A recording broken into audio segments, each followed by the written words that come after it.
Hinumdaman na salamat sa matahong na awit na gin-offer sa nato mga batangon. Praise God! Mga kaigsunan! Okay, so nakita nato na nato mga batangon na matibay na talaga sinda. So now, ready na sinda na mag-share sa ninda mga talents na naaraman sa mahal ng Diyos. Actually, sinda mismo, maigo sila sinigol na win one for Christ. And terms of nila is, each one can reach one. Okay po. So, each of them are reaching at least one friend for Christ.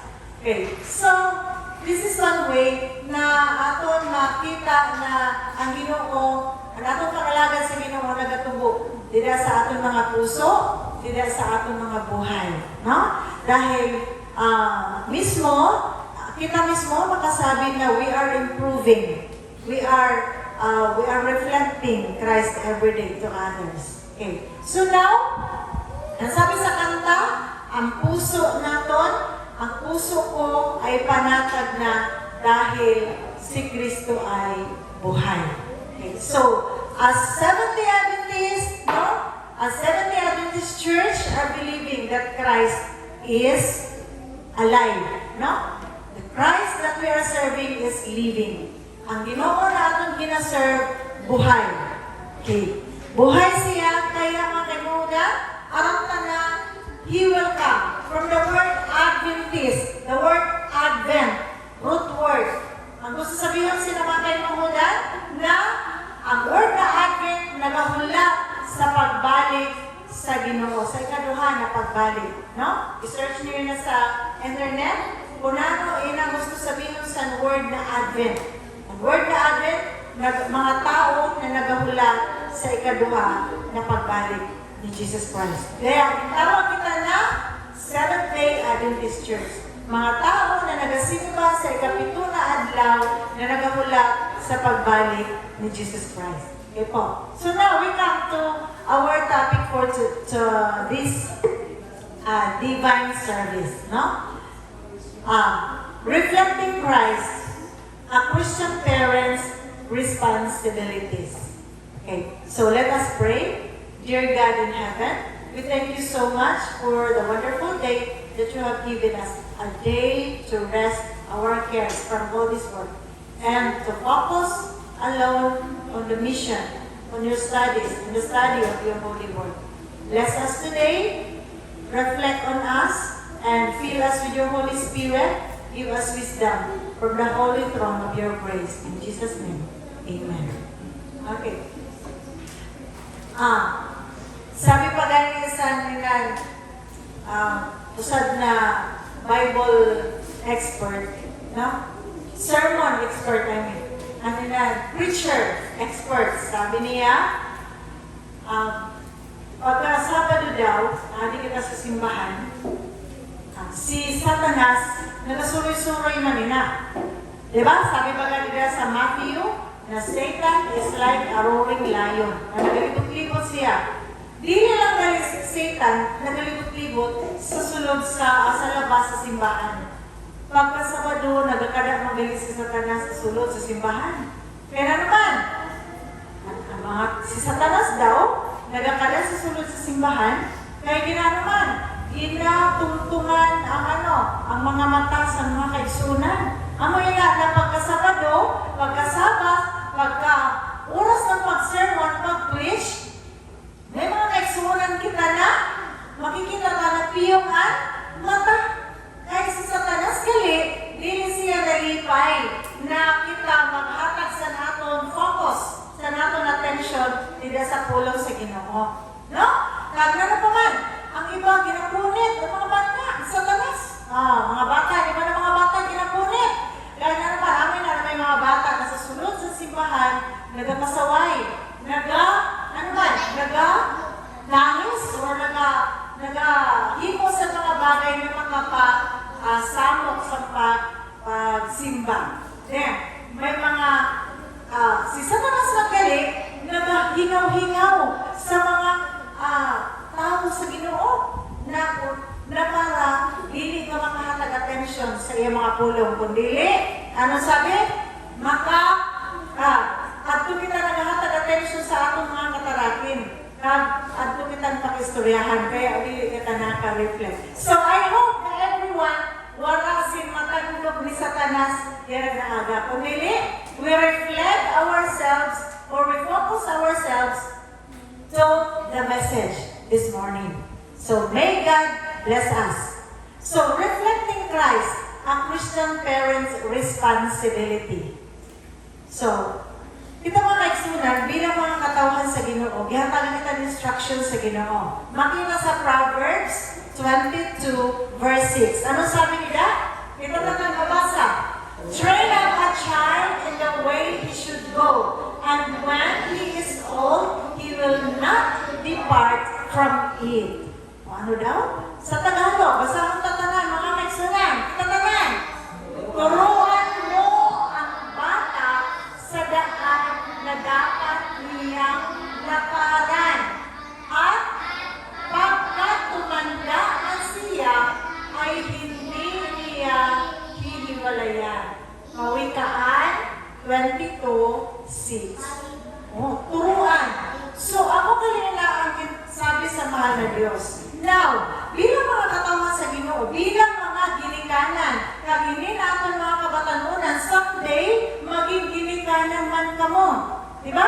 Maging ginikanan na kamo. So, tandaan kayo ini, kaya mo ini ang gitugdo sa Ginoo na dapat nato na himuon kung kamo maging ginikanan na. Pagkariho namon. Ano gali dapat nato himuon? Ano sabi sa Proverbs? Ano daw po, no? Turuan. Ano sabi sa Proverbs? It's rain. No? Train up a child. Okay. Ano daw, amin yung atong calling. Mga kaigmamudan, bilang mga ginikanan, igwa, kita sa calling, dida sa Ginoo. Nanong purpose kayo tawag kita sa Ginoo? Nanong purpose kayo, nanong kaadi kita sa simbahan? Nanong purpose kayo naging Seventh-day Adventist kita? Na ang mahal na Diyos may tuyo sa atong mga buhay bilang mga ginikanan. Ano sabi nila? We are called to guide our children in faith and daily living. Kita na mga ginikanan, tintawag kita para i-guide ang atong mga kabataan dida sa pag-alagad. Kaya ano sabi? Daily living. Dili galit kay kada sa badulang natong darahon ang atong mga anak dili sa simbahan. Kung dili uro adlaw darahon ka simba dida sa Ginoo. Now, ato din i-reflect mga kaimudan na text. Deuteronomy 6, chapter 6, verses 6 to 7. Basahon ka tanan. And these words which I command you, basta, today shall be in your heart. Dito nalimutan sa aton puso. You shall teach them diligently to your children, and shall talk of them when you sit in your house, when you walk by the way, when you lie down, and when you rise up. Grabe mga kaibigan, usad gayon kung panahon ta kung ano ang mga panahon kita magatukdo sa aton mga kabataan puro adlaw. Kay sabi nila, tukdoan ta sinta dili lang kay kada magsimba kundi puro adlaw sa aton panimalay. Anong sabi? Anong itutukdo ta? Anong itutukdo ta? Ang word sa Ginoo. Tapos ibutang ta mga ginikanan sa aton puso. Then, itukdo ta sa inda, sa ano daw ko no? Uro adlaw. Ano sabi dito? When you sit, kung kita mag-aingko, dida sa aton panimalan, when you walk, kung kita magalakaw, ano pa?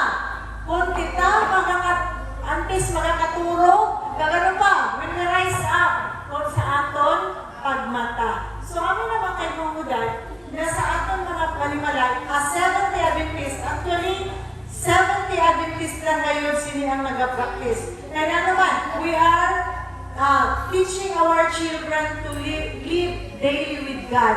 Ano gani? May kumitan worship aton panimalay, no? Before kita magturok, nag-worship kita. Kaya atong ginatukduan ang atong mga anak dida sa Ginoo. Puro adlaw. Then ano pa? Kung sa atong pagmata, atong ginapukaw ang atong mga kabataan, nag-worship gayon kita. Hinahanglan gayon nila mga kaimamulan. Amoy na ang kaibahan sa pamilya sa mga Adventist sa iba na mga pamilya na wala nila nag-aalagad sa Ginoo.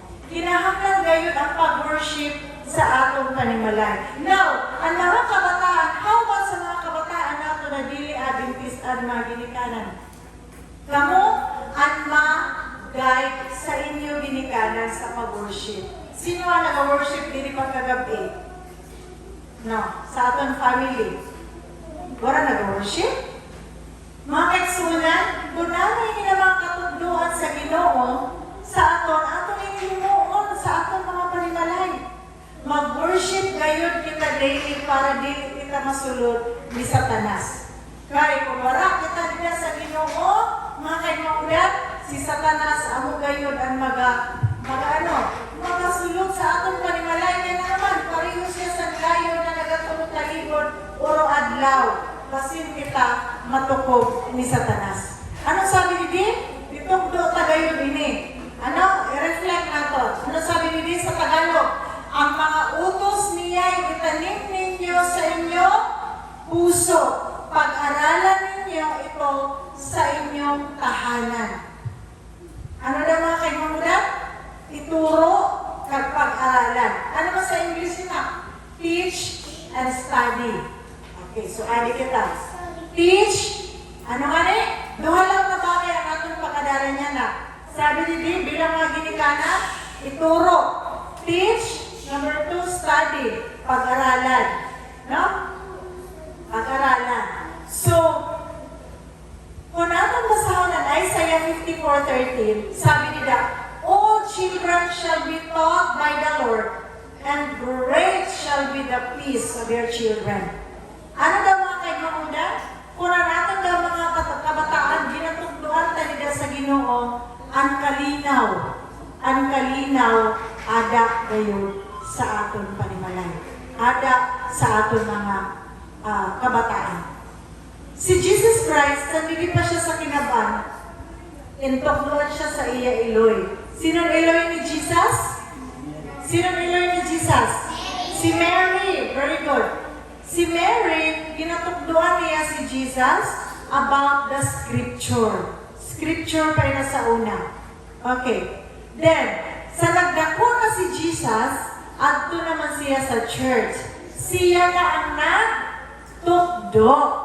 Oh, ano sabi sa Matthew 19:14? Basahon na tanan.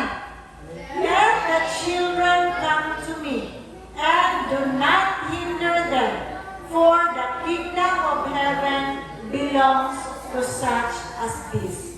Anong sabi ni Jesus Christ? Jesus Christ mismo, darahon, pakadtuon, ipalapit ang mga bata sa iya, pagdili sila pagpungan. No? Dili kayo natin pagpungan ang atong mga kabataan. Sabi sa Ginoo, sabi ni Jesus Christ, kay nano daw, ang mga kabataan naton, aton kayo darahon pakadto sa Ginoo, kay para sila matugduan, dili ka sila pagpungan. Kay nano man, ang kaharian sa mga langit, para gayon sa inda. So, amin ang mga kaipamudan na minsan sa atong buhay, kita naginikanan, kasabi kita na, sige na, katulong kamo sa simbahan. Kaya kamunaan, mag-lead dito, mag-guide dito. Lili kita nag-upod sa atong mga anak. Or, minsan, kita lang naginikanan ng nagakali sa simbahan. Lili natin ginadara ang atong mga anak. No? Ginagaling mga kaipamudan, dapat kaupod kita. Kaya si Jesus nag-set siya as an example. Siya mismo, si Jesus Christ, nagkatlo sa simbahan. Kap siya nagatukdo sa mga kabataan. So, ang mga kaipamudan, na bilang mga katauhan sa Ginoo, aton manimuon ini na mga kabataan na espesyal pareho kang Ginoong Hesus. Na iya ini ginagather. Kaya mga kaipamudan, our church is following Christ's example. Ano? church is following God what God has teach us. Ang atong simbahan, nag-reflect sa katukduan ni Jesus Christ. Kaya ang may nakada Sabado, nagatukdo kita. Kung ano itukdo ta sa aton mga anak, ano man ang aton mga anak pagdarag ko. Ang aton mga anak, sila naman ang magatukdo sa mga kabataan. So praise God, no? Kaya ini na aton mga kabataan una, someday, sila naman ang magatukdo sini na mga kabataan. Kaya we are preparing them. Ini nag-vacation Bible School natin mga kabataan, natin mga batanon, Sister Aliyah, the rest of you. Kamutanan, mati-train gayod kamo kung ano ang maayong himuon na pag-atukdo sa kabataan, ini na kami vacation Bible School. Kaya wala kayo sa iyo sa nag-absent. Ha? Wala kayo sa iyo sa nag-absent. Because these activities are preparing you for the future to be the teacher also sa mga children. Pareho ni Jesus Christ. So we need to reflect Christ. Ano ang purpose natin na adi kita sa simbahan? Mga kaigsuunan, dili lang kita sa simbahan para lang ngayon kita mag-ingkod. Mag-ingkod kag magpamati or mag-ingkod kag magturo. No? Kung dili, may purpose ang Ginoo. Kung ano kagintukduan kita na magkadi sa simbahan. Para kita maging part sa iya trabaho. Ano ang mission ni Christ sa aton? Ano ang mission niya? To prepare the children for heaven. Kaya nano gali, ang children, ang mga kabataan, para gayud sa gingharian sa langit. Okay. Ano pa? Kaya ang rason na ginatukduan ta ang mga kabataan didi sa simbahan na para sila madasig, para sila magamit dida sa pangalagad sa Ginoo. Then, makita na ang buhay sa Ginoo nag-reflect sa inda. Ano? Kita ang mga kaimamudan. Kaayo magakitaon na aton mga kaigsuunan nagagamit dida, aton mga kabatanunan nagagamit dida sa pag-alagad sa Ginoo. Then, dili na mo tayo mamula kay tugduan na sinda. Kailangan kita mag-involve. Get involved. Kita na mga darako na kailangan makaupod kita ninda. Dili kay pabayaan talang sinda. Kundi kailangan natin sinda upudan para natin sinda matugduan. Sino ninda pag-asa na magtukdo sa inda? Kita na mga darako. Kita na mga ginikanan. Kaya po, kita na mga ginikanan, ang una na dapat mag-adal. Kaya pamunta pagtukdo sa inda, kung wala kitang aram. Ano na lang itutukdo ta? So, kailangan talaga natin mag-cooperate, mag-involve. Diba? Mag-involve sa trabaho sa Ginoo. Ayan po. So, I hope everybody is, excited na mag-participate. Ang atong mga ginikanan sa aton 5 na Sabado na Vacation Bible Experience, atong gina-invite ang atong mga ginikanan na makaupod taman sila. Now, ano ang panduha? Ang sabi, number 2. Ang sabi, study, pag-aralan. Anong number 1? Teach. Number 1, teach. Number 2, study. Number 2 na. Mura na ka-edit. Okay. Sa pag-study, kailangan natin mag-study sa Bible. Ano nga kaya mag-study kita? Ha? Damo-damo kita ang benefit na makuha sa na. Kung mag-study kita sa Bible, anong makukuha ta? Nag-nurture ini sa aton. Kung nano ko sasabihin sa nurture. Ang gusto sabihin sa nurture, pareho na sa tanong. Ano saan na tanong, pag imbutan mo sa paso, para siya magtubo, kailangan mo butangan sa vitamins, kailangan mo butangan sa maayo na duta, para maayo na niya tubo. Ano na yung mga batanong ta? Ang atong mga kabataan, kailangan natin i-nurture. Kasahon na. Paano na nurture? Strengthen encourage daily prayer and study the Bible. Okay. So, ang nakatulungan nato ni Moon, para natin pag-alaga sa Ginoo, manurture. Ano man ang personal relationship? Tuloy niyo mga kay mangunang ang gibanggit. Personal relationship, encourage prayer, and study the Bible. Ang personal relationship, kaya tagahimo kita sini. Di ba? Nag-outreach kita. Nagkakanto kita sa mga lugar na kung diin, kada usad, ma-involve. Kaya, nagkakanto kita sa mga beaches, may makita church, family, activity, or outreach program. Na naka-program kita dito sa labas. O di ba masadya? Kaya gusto din na bagay na naka-nurture man sa aton pag-alaga dida sa Ginoo na ma-enrich. Ano pa? Ang aton mga kabataan, gina-train naton na sinda maging speaker, di ba? Na sinda magkanta, mag-offer sa kanta dini, no? Ginatugduan ko sinig na siya ang tagad sinda tugduan o sa dusay. Kaya si Ate Jera, si Ate Santa, si Ate Rain, no? Si Kuya Kian, si Kuya Carlo, mga teacher naman ini sinda actually. Kaya nagatugdo sinda, ginatugduan yung si Changjin, si Ashanti, matyaga-tyaga ini si Ate Rain magtugdo sa ukulele. Si Ashanti, si Ate Ella, tugduan niya naman ate para sa ukulele natin. So, sinin natin purpose mga kaisunan. Kaya, ginatugduan tang mga kabataan, kaya sa nila paagi na ma-nurture, ma-strengthen, kag magamit ang inda mga talents, no? Mag-improve sinda dida sa Ginoo. Now, ano pa ang mga bagay na atong tukdo sa inda? Sinda natutugduan na kung paano ang pag-ampo. Kayo sa dini na bagay na aton mahatag sa inda na matugduan sila sa pag-ampo, kag-study. Maigo na sila ng schedule kung paano nila adalan ang Bible. May gusto sila mga guide na ginhatag natin. Sino nag-start na sa inyo sa pag-study sa Bible? Di ba may mga time na kamo? Diba? Tapos, si Ate Rain, nag-start na. Si Ate Sanda, si Ate Jera. How about you, Ate Changjin? Nag-start ka na on your Bible daily study? Ha?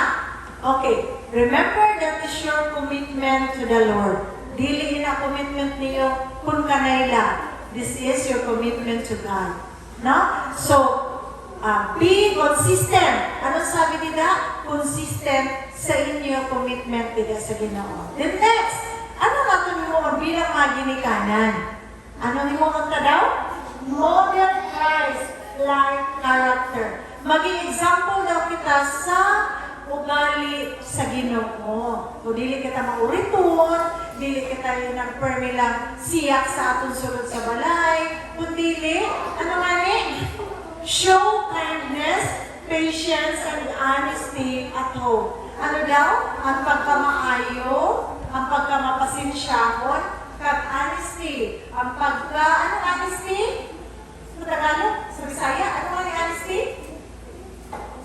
Honest. Ano Bisaya sa honesty? Honest man. O, dili guwaon. Ayan. Tama si Ate Bing. So, dili guwaon. Dili guwa ang kinasabi. So, sabi yung honest. Oo, dili guwaon. Ayun. So, honesty. So, dapat yung kita sila ng mga ginikanan. Ang sabi nila na maging model kita dida sa Christ-like character. Dida sa ugali sa mahal na Diyos. Ano nga niya ang Ginoo? Kind, patient, ano ba siya? Honest, and true. Matuod siya dida sa iya mga ginapanghimo. So, honesty ako. Kailangan na sa sulod sa atong panimalay, ada ina ng mga bagay. Nakita na ginikanan mag-model sa atong mga anak. Such as resolving conflicts calmly. So, kung may mga problema man nag-aabot sa aton, sulod sa atong panimalay, aton ini ma-resolve sa maayo na paagi. Aton ini ma-resolve pinaagi sa pag-ampo. Aton ini ma-resolve dili kay magsiriyakan kita kung dili pinaagi sa mahinahon na pagsulbad sa mga problema, kag mahinahon na pag-ampo, pagdarang sa natong mga problema, pakadto sa pag-ampo. Kaayo lang sa Ginoo pero may kita ginaremind sa nataon na mga bagay. Now, paano natin ma-reflect si Christ? Paano kita maging model? Kita mismo dapat mag-involve. No? Dili kayo, tulak na naman natin ang mga anak sa paglapit nila sa Ginoo. Sige, kamo na dito. Kaya wala naman kami labot sa ng pag-AY. No? Dili kita dapat na tulak na natin mga anak. No? Sige na, kamo na magkanto. Kung dili, kita dapat ang mag-una sa atong mga kabataan dito sa simbahan. Okay. So, dili po kay kita lang ang magkadi, ang atong mga anak dili sa balay. Kita lang na masamo ka. Sabi ni Ellen White, dili ka daw pag-himuon na rason ang atong mga anak na sila nakadisturbo sa aton dito sa simbahan. Kung dili, atong sila darahon dito sa simbahan para, matugtuan sila sa mga ugali na maayo dito sa Ginoo. Kaya ang atong mga anak, mag-gather nato ina, pinaagi sa aton na maging model, matahon na model, pakadto sa inda. Okay. So, ano nagpagtulo? Sabi na, teach Sabbath observance. Ang Sabbath observance, kaya ginatuglo tayo sa ating mga kabataan. Nakita na mga ginikanan, adi gayon kita sa simbahan every Sabbath. Kaya amin niya natin himuon na family worship, amin niya natin himuon na family bonding. Kaya, importante gayon mga ginikanan na kung magsimba kita, maupunta ang aton mga anak. Kaya amin din pagsimba, amoy niyan aton family bonding. Amoy niyan aton pagpakita na kita buong pamilya nag-serve dito sa Ginoo. Like attending church together and visiting those in need. Kaya, pintar ng mga ginikanan, pagkasabado na hapon, na nag-gather gayon gihapon kita, dili kay sa aga lang na natin pagsimba, pati sa hapon, nag-gather kita, kay harapta na ini ng mga kabataan, kailangan natin tukduan, i-gather natin because they are in need of salvation. Okay, next, the last number 4, promote healthful living. As Seventh-day Adventist na mga ginikanan, kailangan tukduan natin mga anak sa pagkaon sa mga masustansya na mga pagkaon na ikaayo sa aton mga lawas. Bilang, basahon ta. Number 4, tanan, promote healthful living, choosing nutritious food, exercise, and proper rest, demonstrating care for our body as a temple of God. Okay. So, kailangan talaga natin i-promote unhealthy living. Pinaagi sa pagpili sa maayo na mga pagkaon pakadto sa aton mga anak. Serving them good food. Nakatawa ako kay pag Sabat na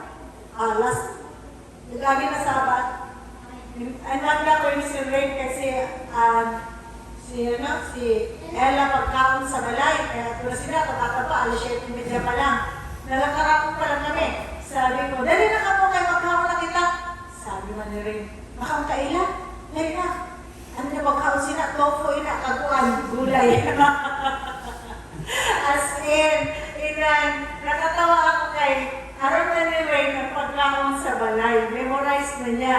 Siya, makaon ka Ella, pagkaon sila nila, tofu, kagulay. So mga kaibigan, kailangan aton ipakita sa inyo kung ano ang tama, bilang mga ginikanan na ada sa Ginoo. Kaya may nasabi ni Ellen White mga kalisunan. Si Ellen White as our prophet, nagtugtog kayo siya kung paano ipakita sa mga na Diyos ang tama na pagkaon na ihatag ka sa atong mga anak. Kaya para maingatan ang atong mga lawas as a temple, bilang mga templo sa Ginoo. Kaya ano daw na pagkaon? Amo ba yung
lawas. Sunan kay kaunod ka.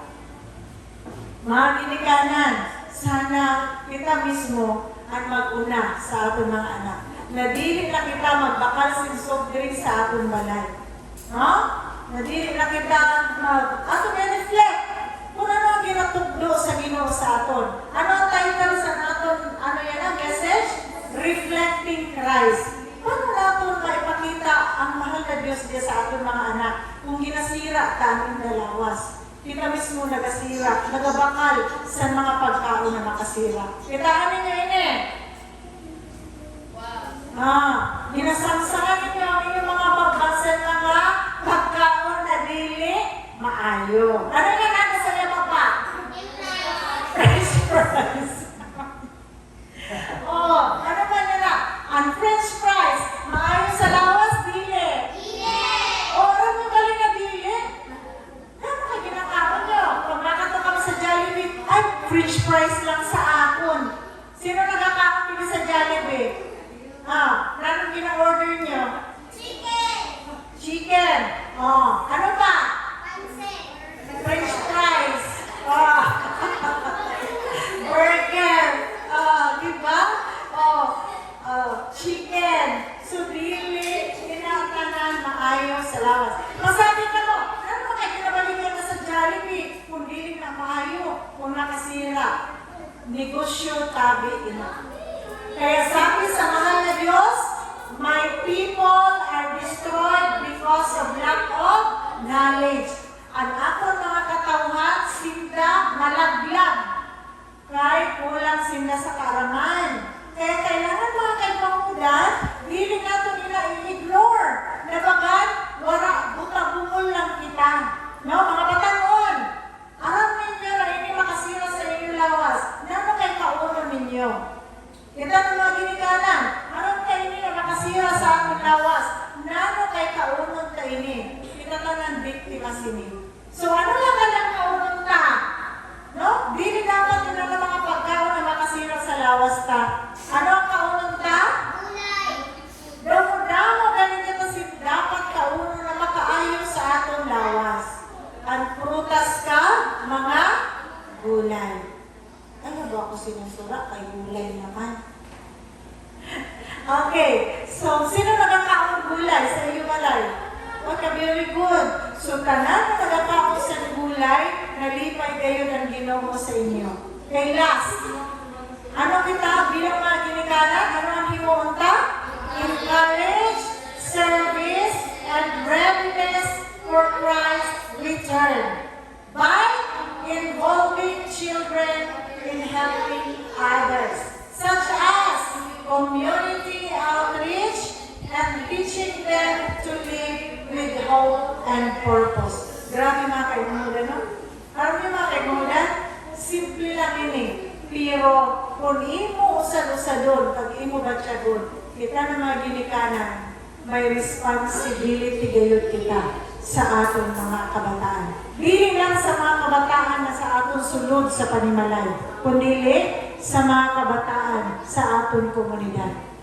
Kaya mga kaimudan, i-continue na atong mga trabaho na nila simbahan, nag-continue sa pag-influence, no?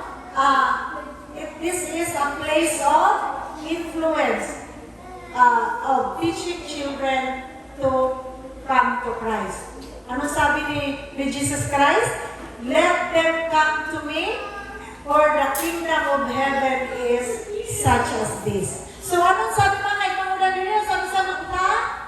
Encourage, service, and readiness for Christ's return. So kung imatugnuan tayo mga bata, pinaprepare ka sila para sa langit. Okay. So kaya amin yung rason, ibalik ko lang yung mga kaipangunan, kaya pinatugnuan tayo ng mga kabataan. Hindi na mga kabataan, pinatugnuan ta sila para ma-mold, ma-prepare sila dito sa langit. Anong sabi nito mga kaimangudan? Teaching them to be ready, involve. To be ready, involve them to help others.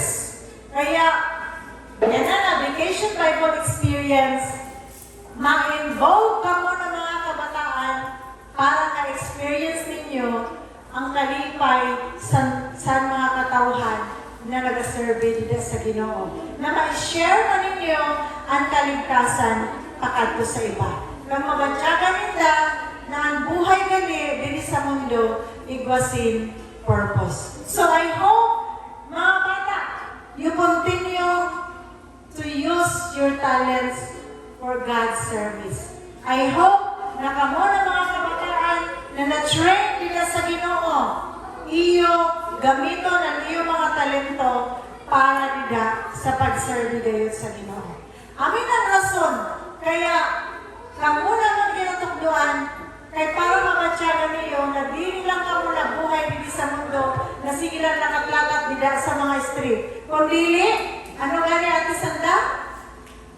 Para mamatyagan ninyo na igwasin purpose, igwasin tuyo, igwa kitang paglaom, mabutang tang paglaom nila sa atong puso, na ininang family, Boulevard Church family, mag-prepare ini para sa pagbalik sa Ginoo. Na kung ang Ginoo na magabalik na, sini na kinapan, kita tanan sa Boulevard Church, damo makita si Madara na mga kapwa naton dida sa atong komunidad na magpreparar para sa pagbalik sa Ginoo. Amen! Amen mga kaibigan! Amen! Kita tanan mga kaibigan, sikapon ta na makapupod gayon kita dito sa Ginoo. Ano natong imuon? Dili lang kita kay magasimba lang. Dili lang kita kay ingkod lang dito sa simbahan. Number 1, teach Christ character. Itukdo nato na ugali sa Ginoo. Ano ang ugali sa Ginoo? Nagakadi siya sa simbahan, sa adlaw na ipapahulay, nagatukdo siya sa mga kabataan, ano man, nagabulig siya sa mga katawhan. Number 2, study the Bible. Pag-aralan ang Biblia. So, adalat tagayo na natong Biblia. Doon ayo, kadaw sa ato, no? Na mga ginikanan. Dili lang ang mga batanon. Kasi hindi na mga batanon natin, iba na silang commitment sa Ginoo. May iba na silang oras naging set para sa mahal na Diyos sa pag-adal sa pulong sa Ginoo, pag-adal sa Bible. May iba naman sila mga guide, Bible study guide, kung ano ang inaadalan nila sa Bible. I hope na kita mga ginikanan, mag-set aside man kita sin oras para sa Ginoo. Antes kita magturo, bisan 30 minutos o 1 ka oras lang, na antes kita magturo, ang atong mga una-una na focus nila sa mission sa mahal na Diyos, na focus nila sa paglaom, kaluwasan na ginhatag sa Ginoo sa ato, naging preparar, God, ma-focus nila sa tuyo, sa mission sa mahal na Diyos sa atong buhay, kung ano kayong tawag kita. I hope everyone, kita ka na, kung magbalik ang Ginoo, makasugat sa iya pagkadi. Pag makaupod kita dito sa langit na napulayanan. God bless. This is my prayer.